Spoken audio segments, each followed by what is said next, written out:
Yeah. The principal reason why I came this evening was to find out something about the Eastern views of the doctrine of original sin, which many of us who were raised in the Western Church, like myself, although I was baptized in the Eastern Church, I was raised in the Western Church and educated in the Western Church, and that is very deep within me and leaves me somewhat uncomfortable. It always has. And what makes you uncomfortable about the teaching on original sin, may I ask? that babies are born with Right, okay, right. sinful, Yeah, with sin on them. I've come into contact with other religious traditions since that time. And, for example, the Muslims don't believe that at all. They believe that babies are born pure and sinless. And it's only the influence of the world that corrupts people and that sort of thing. So I'm interested in what the Eastern Christians have to say about this, and perhaps a response from you. Well, you won't get a response from me because I don't know what they think of that.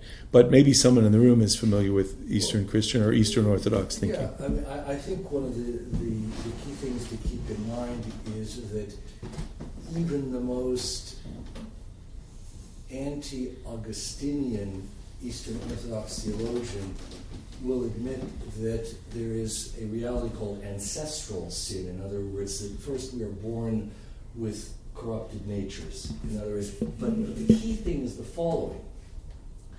Where Augustine and the Greek fathers would have differed is based, by the way, on the fact that the Latin West, in other words, Augustine was using the Latin version of Romans 5:12, and the Greeks were reading it in the original Greek, of course. And the way that Augustine reads Romans 5:12 causes him to see guilt imputed to all of the descendants of Adam, because he says, he reads as, and all have sinned in Adam, and therefore we inherit the guilt of Adam. The Greeks are reading the original Greek in a way which is very appropriate. F-O-N, it's F with an omega. All have sinned because of Adam. So, what does that mean? That Adam sets in motion a trajectory of the rejection of God, which, let's face it,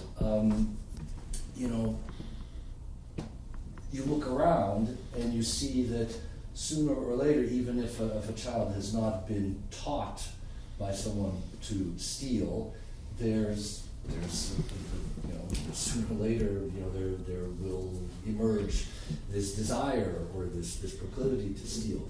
I think the reason that there's been a lot of ink spilt on this between East and West is precisely because in the Christian East, we don't immediately associate guilt with sin. Because sin simply means being alienated from God. But I can be alienated from God without being in any way guilty.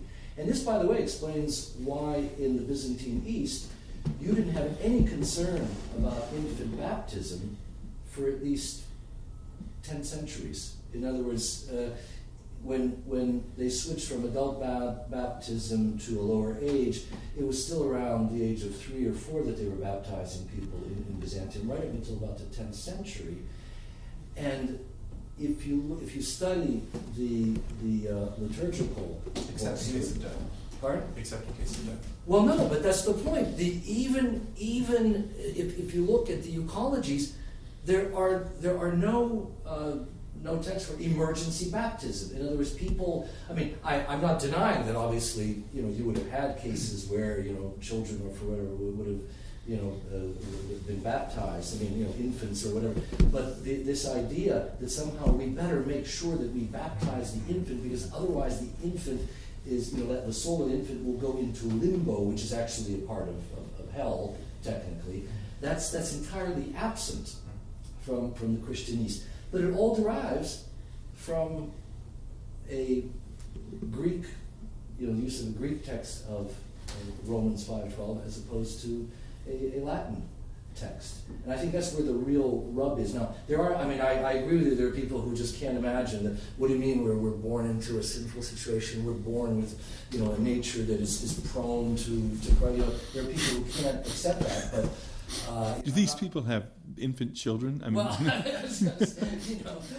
the point is, I think that so much of the tension surrounding that is reduced if you get away from the guilt part.